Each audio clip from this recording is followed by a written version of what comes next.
Yes. Okay. Yeah. So my name is Shire. I'm an assistant professor here at University of Florida now. I started my journey after plus two 12 years back in 2008, and this entire journey started from the time I got an admission to Indian Statistical Institute. So I'd probably like to touch upon a little bit on that because I feel like it gets a little bit shadowed by how everyone in India is trying to get into IIT as the only choice of premier institute.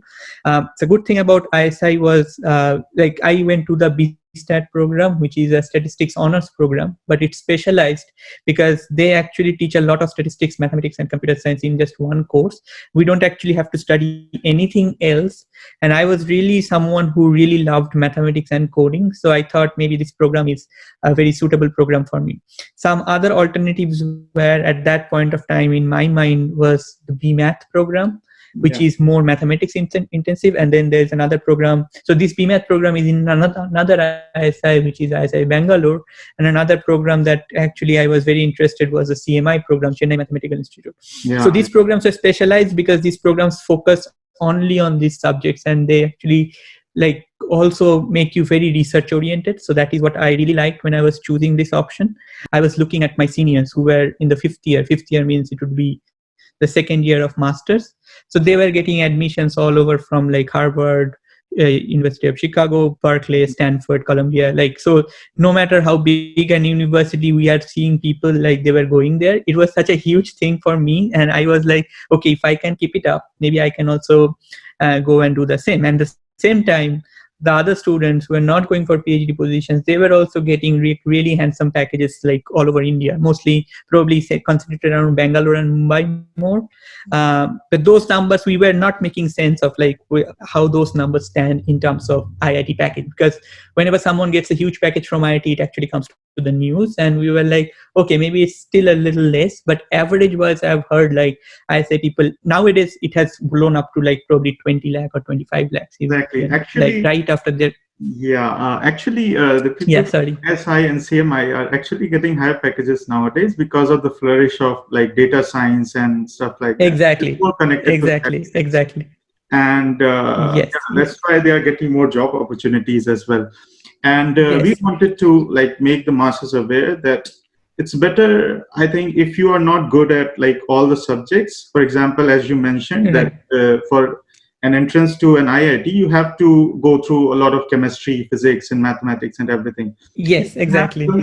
If you have some kind of interest in just like mathematics or coding, then you can go for places like ISI or IISC, for example, if you are in IISC, for more specialized training. Exactly. I think so. Because, I totally agree on this. Yeah, because the Indian youth like fall prey to this IIT thing, and everybody like suggests them to go to IIT, and then they end up, because even I went to ISI, so I was there for the interview, and in ISI. I know that. Yeah. So even because I was also very much interested into mathematics, but due to the lots of advice coming from everywhere that you should go to IIT and things like that. I know. So that's the problem a lot of people face in like other parts of India, except West Bengal, I think, because I think in West Bengal people are more aware of this Indian Statistical Institute, and that is true. Yeah, in other parts, I think there's some gap between like having the right information. So I had this. Yes, I think I can. Yeah. Sorry. Go ahead, please. Yeah. Sure. So basically, I had this friend. I once told him that okay, there is some institute. Like he was very good at mathematics. I told him, okay, there's an institute called ISI or CMI where you can go, and you'll find better opportunities compared to like IIT. Because in IIT, you'll be like a more generalist and engineer, but if you are into mathematics, you can do better at these institutes. So even he was not convinced, just like me when I was convinced. I know.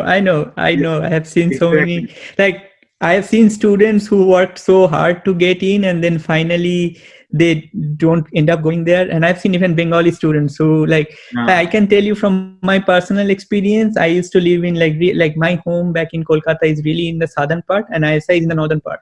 I did not know about ISI at all growing up until like my class, like 10+1, like 11 standard. So I was like, wow, there is an institute where you can only study mathematics. It was such a surprising thing to me, but I knew about IIT for a long time. So also, plus I would also like to touch upon, like, I mean, getting into ISI is not that easy. Only 30 to 50 students actually end up like getting, every batch is like about 30 to 50 students. But there are other opportunities, like you can also get in there in the master's program. So if you're studying with statistics or like some bachelor's program, even in economics, the economics masters is actually in the Delhi, which is a really highly regarded program. And then yeah, so there's this economics branch in Delhi, the statistics branch is in Kolkata, and the mathematics branch is in Mumbai. And even if you don't end up getting the bachelor's entrance, you can actually get into the master's entrance. So since I saw that over the years I was able to keep up the academic performance in ISI, I thought, okay, maybe I should probably try to go for the PhD opportunity. When I got an admission from University of Chicago, I thought, okay, maybe this is a no-brainer. Actually got an opportunity from Harvard as well. People think I'm crazy to not go to Harvard and go to Chicago, but I prefer to do statistics in the Harvard. Actually, I think it's better at Chicago. I heard that Chicago has a very good record for statistics, like the faculty and everything. Is it like that? Yes. For statistics, it's a better department than Harvard. But people, again, like, so you will see people will give you advice at every stage of your life. And like when I told everyone, I was also confused. It was not an easy decision to not go to Harvard after getting it. And I was like, okay, but I really wanted to focus on the subject. I mean, I wanted to do statistics specifically for my PhD. I had done like an internship in JHU, Johns Hopkins, in my first year of masters, and that was in genetics, biostatistics. So I actually did not enjoy that experience that much. And I thought, okay, if I want to spend 5 years doing some research, I'd rather do it on the more theoretically ground in a statistics department. I always thought how the corporate world would look like if I want to work in it.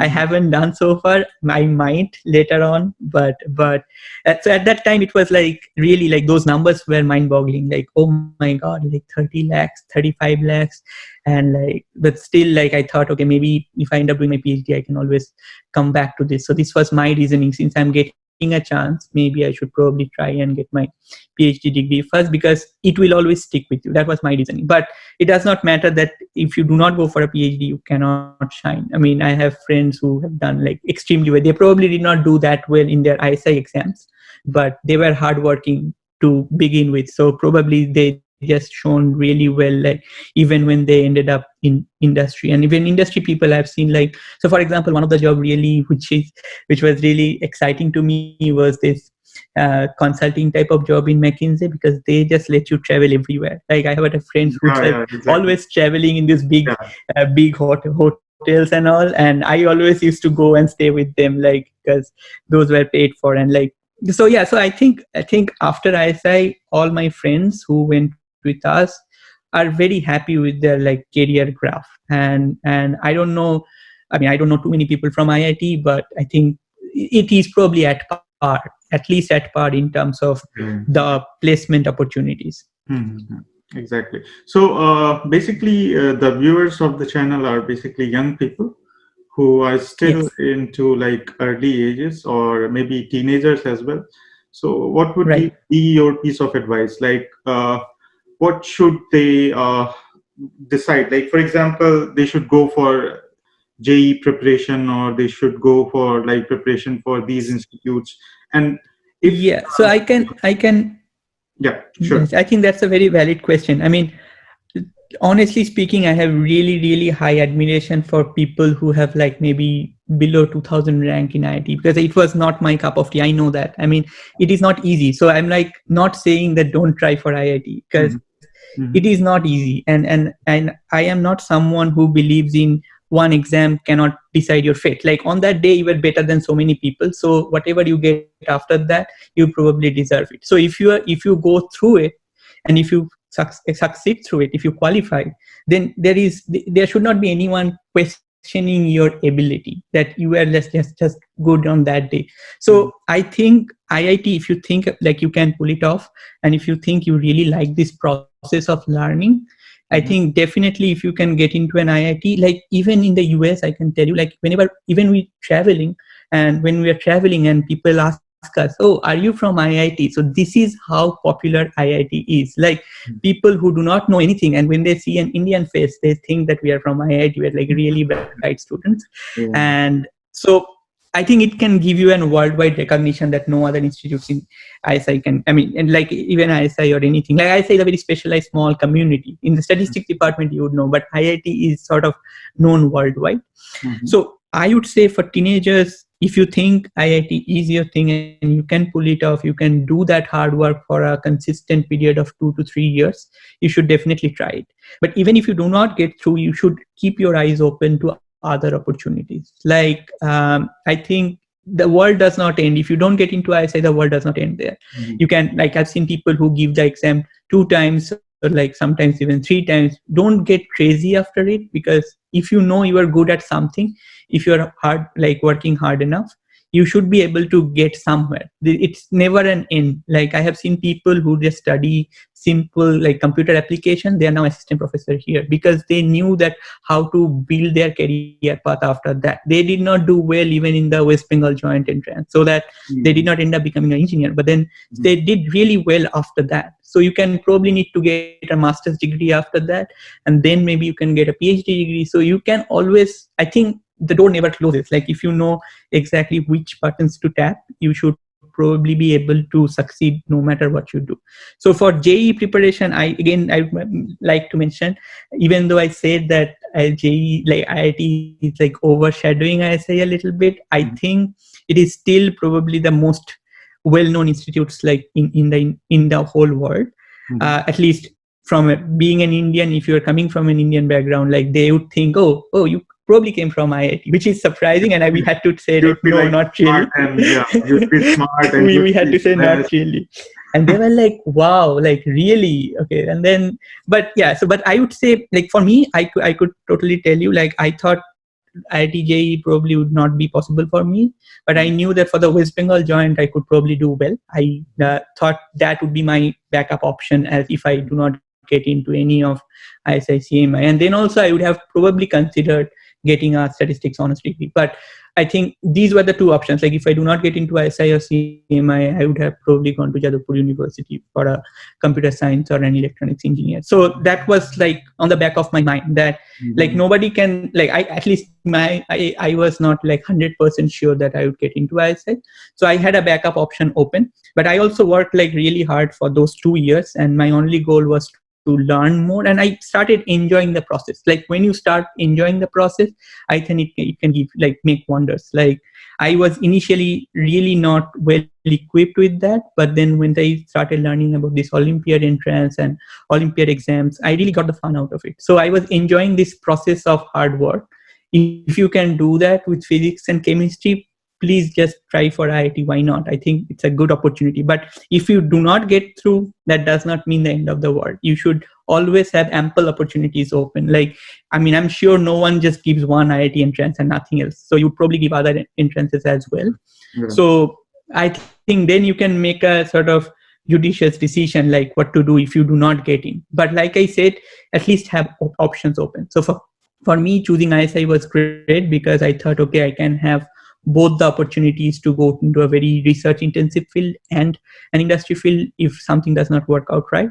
And I think that having options open is good. And at this age, like when you are a teenager, I think it's difficult to understand like how many options you actually have.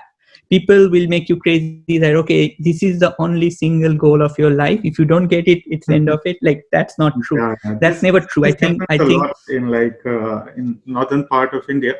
Like mostly people take like JEE advanced and things like very seriously, and they end up getting frustrated if they don't clear it. So it's very important that we keep our options open, as you mentioned. That's a very important point. I think that all the youngsters out there should keep in mind. And also, we would like to have some like links to study for ISI entrance from you. So if you can provide us, we'll just put it in the description of our video, so that definitely I will be very, very happy to share some of these links. Okay. Sure. So thank you for all the information. Now we would like to know Yes. more about your like personal life and how is your life as a Yes. professor in University of Florida. Right. And also, Right. we would like to know that how did you get these opportunities? Like you mail professors for Yes. Okay, how I do can you tell you more. how do you Yes. do that? Yeah. So that's very important for. Right. Yes, that is also important. Yeah. So for the PhD program, like it actually depends on your subject a little bit more. If you are into humanities or like art related subjects, it's more like professor based. In Mhm. our subject, it was more like department based. So we used to apply into different departments. Sometimes talking to certain professors could help because he or she might help your case when it comes to the admission. So Mhm. I can now I am on the other side as well, like from Mhm. the committee perspective. In our department, I don't actually have a lot of say in terms of if I can admit someone. If I just say there's a committee, they take the final decision. Mhm. But some departments, if you are emailing the chair, or like if you have talking with a really strong person in that department, and if he or she likes you, then you can make, like it can probably make your case really strong. So Mhm. what I feel is that like many students actually stress a lot on the like the GRE exam. So Mhm. GRE and TOEFL, these are the two basic exams that you have to give before even you can apply. So GRE exam, I think, is important, but it's not the end of the story. Like if you get a really high score in GRE, but if your overall academic performance is not that good, you won't get into a good university.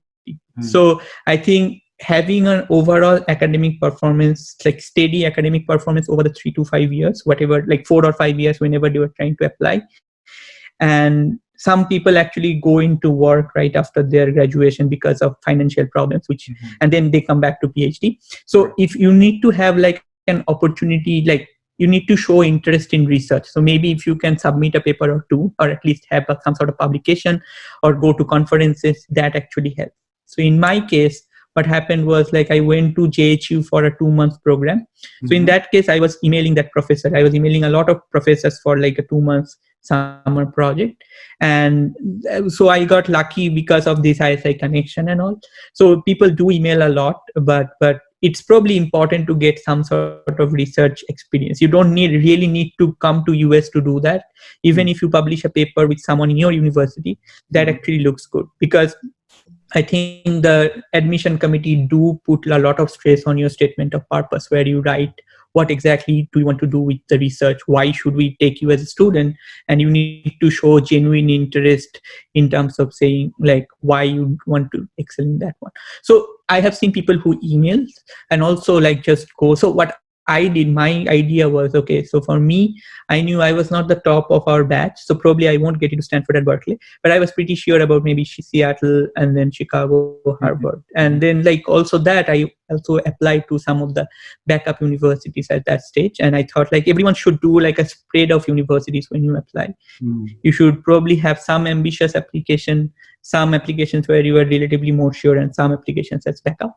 And like I said, having a some sort of research statement or some sort of research experience in your CV actually helps if you're trying to get into PhD. And overall academic record, and the of course the recommendation letters, those are also important. So that's more or less the procedure of how a PhD student is selected. And then there are other things like, so for example, there is this gender diversity. Departments want Mhm. to have more female students. And then Mhm. there are like I think there are other diversities, like from India they want to select a number of students. So from other countries they want to select number of students. So that was the application process. After that, again, like we decided, like, so was lucky because two of my friends from ISI actually went to the same department with me.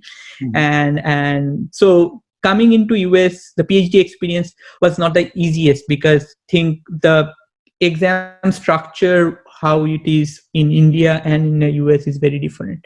In the Mhm. US it's more assignment heavy, and like we only had to take like 1 year of coursework. Sometimes you have to take 2 year of coursework, but these are always be very different from what my experience was in ISI. In ISI, just studying for 2 weeks before exams was okay, good Yeah. enough for me Yeah. probably. That's but what but that was yeah. very different here. It was more like you have to work all the time.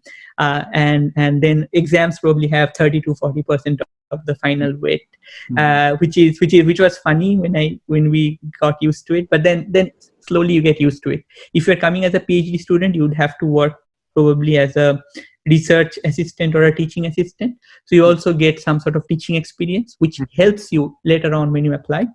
Okay. So after your 4th year or 5th year, when you plan to graduate, you actually have to apply to jobs, and you could go into academic jobs or industry jobs. And again, like with a statistics degree, there were many opportunities to go to different sorts of academic, like non-academic jobs, like consultancy or like some sort of banking companies. And then there are hedge funds, there are tech companies like Google, Amazon, and all.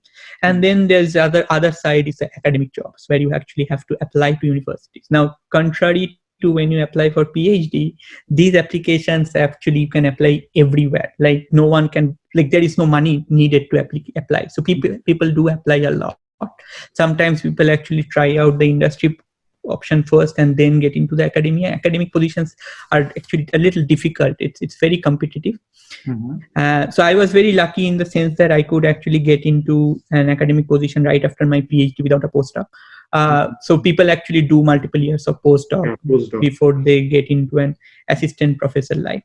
So I did not have the experience of working as a postdoc, which I think is a good opportunity, because what happens is in our field, they prefer a lot more journal publications. So journal publications have a lot more weight than just conference publications. So, and journal publications take time. So if you're submitting something, it probably need 1 or 2 years after that to come out. So when you're doing a postdoc, you buy some time to yourself to have those results out, have those papers out before you can get into the job market. So that kind of makes a smoother transition. The postdoc is somewhere in between as a student, as a PhD student, as an assistant prof, because here you would work kind of semi-independently, and that's what typically an academic life looks like. You work as a PhD, then you do maybe 2 or 3 years of postdoc, and then maybe you get into an academic position. In an academic position, typically the tenure track cycle is like 6 to 7 years, and you have to, like, they will constantly review your publications and other academic participations. Every year there's a mid-tenure review in 3 years. So I would say, I mean, at least academic life in US is hectic. I mean, there's a lot of work. Like, I don't really think I have a weekend or like a holiday or something like that. I love to work. I've been working for last 15 years continuously, so I don't really complain about that. In an industry where you probably work harder, probably for the 8 or 9 hours, 10 hours maybe sometimes when you're starting out, but then you can have the weekend to yourself. So that's kind of the trade-off. But in an academic life, I think you can choose some sort of independence. So like whenever I teach, those are the days I probably have to wake up in the morning. But other than that, I don't really have an obligation. So I enjoy a lot of freedom. So one big perks of leading an academic life is that it can allow me to travel a lot. So with that, I have been like, I really like to travel, and I've been to like 26 countries so far. And I mean, not all of them were conferences, but when I go to a conference, I try to get some time out, and like on either side, I'd like to personally also travel. Yeah. So that I could compensate a really hectic work life. So I need something out of it. So that's why I think the compensation comes in terms of freedom and travel. So that is pretty much my life. Like, if you ask me every day, I do not think like, okay, I can just relax for a day. You have to write grants to bring money, and then you have to advise PhD students, and then you will also have to design courses. So that's pretty much a life of an academic. In an industry life, you'd probably have to work from like 9 to 6, 9 to 7 or something like that, based on what sort of job you do, or you might need to travel to other client places. The opportunity of traveling is a little less, but in the weekend, you probably get a lot more free time. So that's pretty much, I think, what you do end up doing after like 5 years. And even there's a good thing is that you don't actually have to go through the entire 5 years. I've seen students who actually get job right after their master's. So if you are enrolled in a PhD program, sometimes some students think, okay, I can just get out in 2 years with a free master's degree.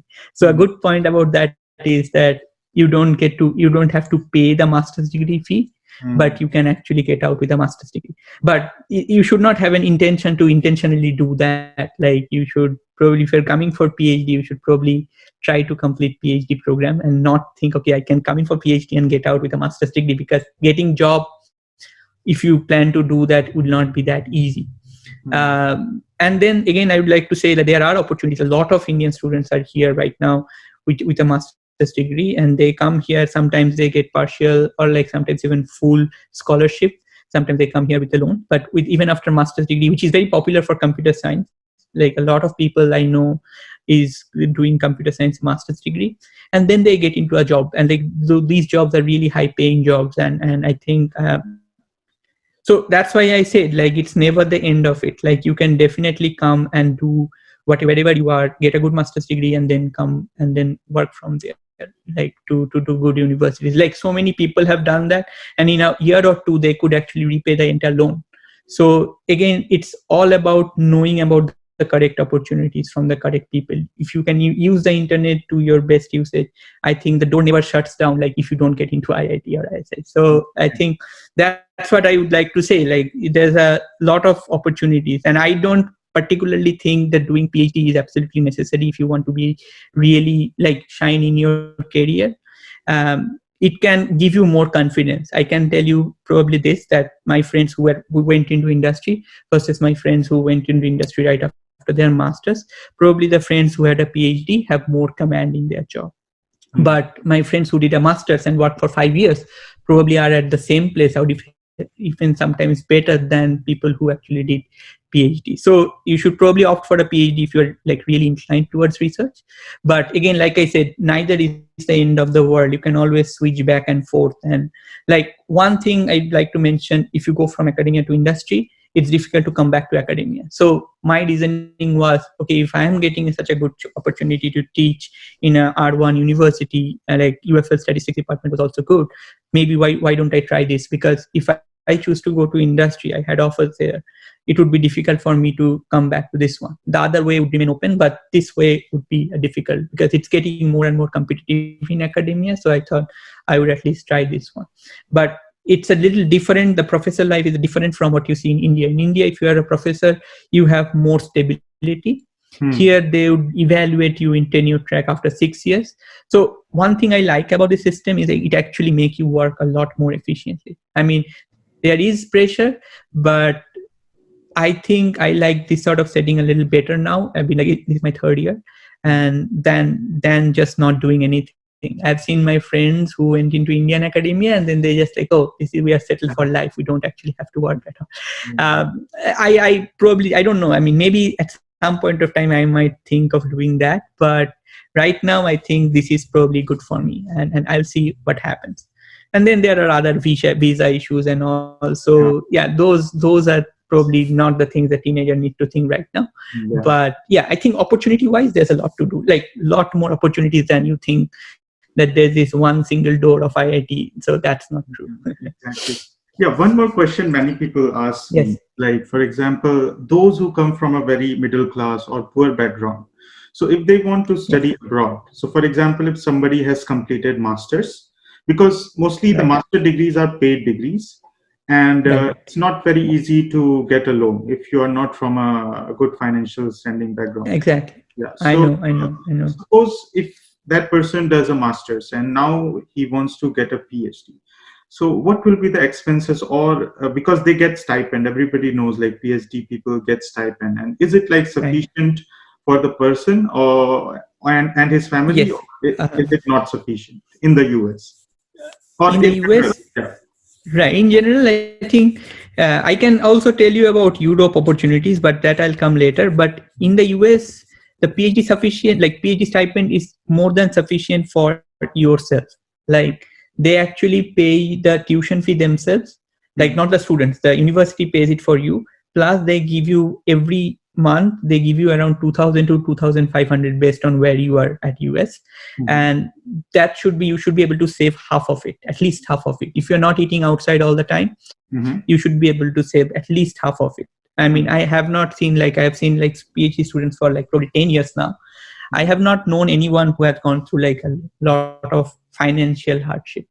How much you can actually send back in India would be a little difficult, but with like if you scale it back with a multiplication factor of 75, I think you can actually probably still end up sending maybe around 50,000 INR back in India if you really want to. Like there are ways to like if you're eating outside every time, maybe it would be a little more expensive. But nobody actually does that, and it's also not healthy. So I think PhD students do not really live in a hardship here. And that was also another point, was that like in case I need to support my family back from here, then also I can at least send half of it, and that would also be like somewhat significant back in India, like the way. So, I mean, I also grew up in a very middle class family, so I think that was also another point, but I never had to. But like I said, if you want to do a PhD program, then you can definitely somewhat support your family as well. Okay, that's This is another question. I think that's a very relevant point. A lot of students actually also ask me over Facebook, like, what do you think? Is this money looking sufficient? People actually are a bit tensed, right? Because they don't know what exactly the expenses are. They think, oh my God, there's might be a lot more expenses. But it is actually not, because your health insurance is paid for, which is a huge cost in US. But and your tuition fee is paid for. And they also pay you a stipend on the top of that, which should be more than enough to cover your lodging, food, and then also you can save something, and then you can try to send it back. Like I have like probably 90% of my friends send back quite a bit of money. So it is possible to support. I would definitely say it is possible to support your family. Okay. And master's degree, it is a bit difficult because of the huge tuition fee that you have to pay. So getting loan is not that easy. I also know that. So in that case, I think doing a master's degree is a good option. Yeah. Okay. So one more question about like the lifestyle. For example, yes, many of the Indian students have this kind of doubt that how easy or difficult it is for an Indian to live in the US, or for example in Florida. So if you want to live as an Indian, so what about food and everything? The community, Indian community, is it like? I think what has happened is that there are so many Indian students. Like I will not talk about only Florida, because I have known like the Chicago part. Chicago as well. So you have a like broader perspective of it. I have known the Minnesota part of close friends. Everywhere there is an Indian Graduate Student Association. They are really, really helpful. Can give you a sense of community. You would make a lot of Indian friends. So for example, I can even tell you like there's even like Bengali communities everywhere where I've been to. And then there's other parts of India where people make smaller communities, but in general, everywhere there's an Indian graduate student community or Indian Student Association, which actually helps you meet with other people who are in the same boat. So it's not really that you will be all alone, all by yourself. That's not true. There's always a good sense of community. And with many more students coming, this is building. This is sort of growing up. Now, Indian food-wise, if you are closer to a bigger city, it's the opportunities of getting specialized Indian foods are more. But I mean, I have been to I lived in Chicago, which was a much bigger community. I have lived in now in Gainesville, which is a much smaller community. And even in Gainesville, I could get Indian food. So I think it is possible to get Indian food. You won't be able to get it at the quality that you would probably get in India, but then it is. I mean, we definitely can eat like fish, like in Bengal. We eat a lot of fish. To eat fish every day if I want to. That's what I wanted to say. So it's not impossible that you won't get any food.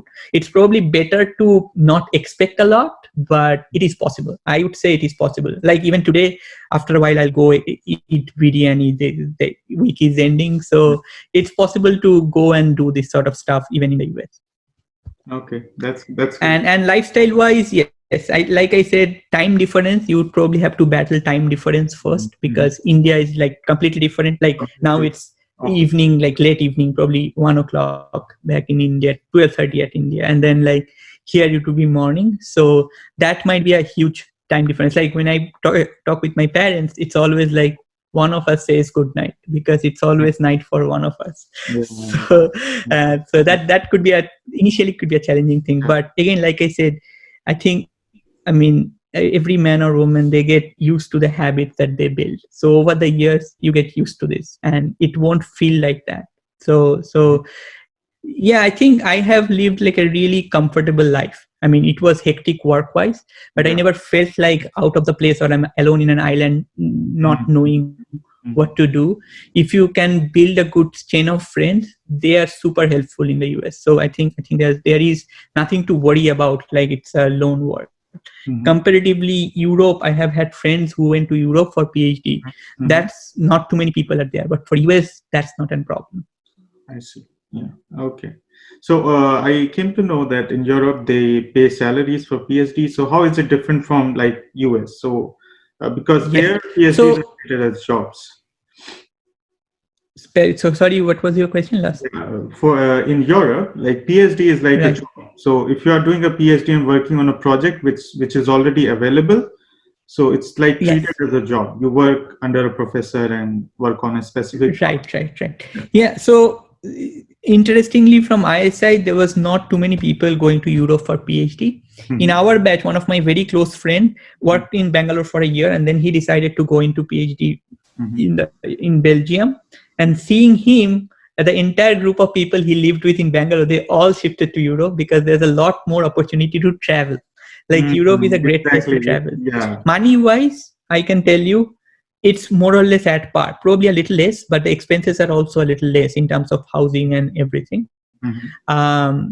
And in Europe, it's more uniform. Like even if you go from PhD to a job, it probably gets maybe less than 2 times. But in US, it can go 5 times, 10 times, no matter. Like I don't know how much. But in Europe, it's more uniform. So that's why it's considered like as a job. And also in Europe, it's a shorter program. It's typically 3 to 4 years compared to 4 to 5 or 5 to 6 years, depending on the subject. So in Europe, people probably preferred because there's a lot more opportunity to travel. So for some subjects, like I know for physics, Switzerland is really good. Like there's this CERN and like ETH Zurich. These are really top universities that you can get into. Like ETH Zurich, I had an offer of PhD, but I did not go, and then I decided to come to US because, again, I wanted to live in the US for my at least academic career if I want to further my academic career.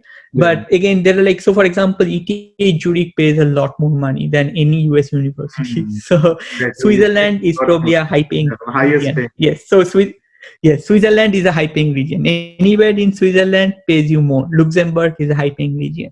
Everywhere else probably is more uniform. Even like UK. So even in Australia. So that's such a surprising thing. Over the world, there's some sense of uniformity in terms of how much you can get as a PhD stipend. But after that, US pays a lot more for any kind of job. Like for academic jobs, for industry job, US always pays more. UK and Europe is more uniform. It would pay definitely more, at least twice probably, than what you are making, but then the taxes would change and all, so it's more uniform. So you don't really get a huge pay salary jump after you graduate from PhD or a master's degree to a job in Europe. But people who have lived in Europe say that they are living a more happier life because of the better work-life balance. That's what I have been hearing. So so there's always like trade-off in different senses. Exactly. So it's all about what you want, and then they can choose from whatever best suits you. Right. So I think it is helpful to have like sort of a long-term plan, but again, having also a long-term plan and some options open is always good. So you can have in the back of your mind, okay, this is where I see myself in 5 years. But like I was giving my example, I never knew that I would end up doing my PhD even like when I was in my second year of IISC. So sometimes you are unsure how things would go, and like how if you're doing something challenging, there's always some stress based on that. But if you are confident that you are willing to work hard, and you know that you can work hard no matter what, and you always not be dejected and think like this is the end of the world. It's not that. There's always opportunities open, and you can definitely do one thing or the other and excel at that. Okay. Thank you very much for your time. Actually, that's what we wanted to know, and there's a lot of useful information, I think, which will help viewers in making a decision. And thank you very much once again for your time.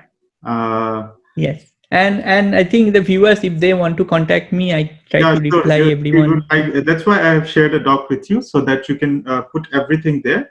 So your contact and the links for studying, maybe a sample Right. email as well. If you have, you just need to copy paste, and so that the viewers know how to send an email to a professor.